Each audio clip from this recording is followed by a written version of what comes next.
Hey everyone, Pastor Tim here with this week's update for Mercy Church. As always, if you want to get in touch with us, email us, info@mercychurchnh.com. And as we always do in these update videos, we talk about loving God, loving others, and making disciples.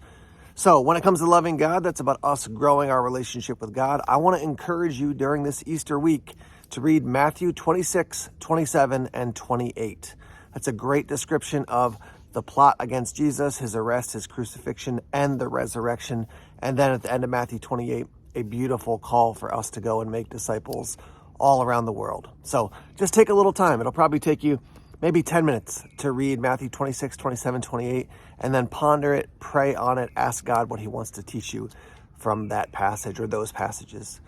When it comes to loving others, I want to encourage you, especially those who have family members, friends who are coming into town for Easter. What does it look like to love those around you well? Sometimes when the holidays come, we have family members and friends that come over and we're super excited. We love these people. We love spending time with them. Let's be honest, other times there are people who gather with us at these family events and we're not as close with them. Maybe we have some tension with them. Let me just ask you to think about, pray about, and then ask God to help you live out what it looks like to love people well.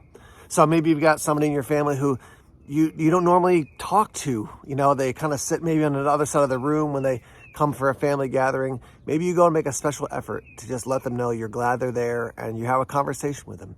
What does it look like to love others well, especially in this Easter season when family and friends are often gathering?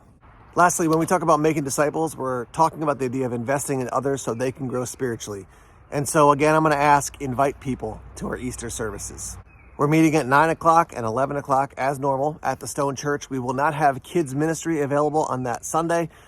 I just want to ask you, who is in your life that you might invite to come and say, hey, check out our church service this Sunday. We'd love to have you. Again, the topic is going to be, did Jesus really come back from the dead? Did he really come back from the dead? Because if he did, that changes everything. If he didn't, then we're following a Savior who's still in the grave. That's not a Savior.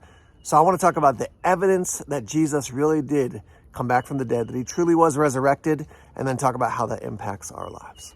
All right, so there you go. Loving God, loving others, and making disciples. Thanks for tuning in. We'll see you soon. Take care.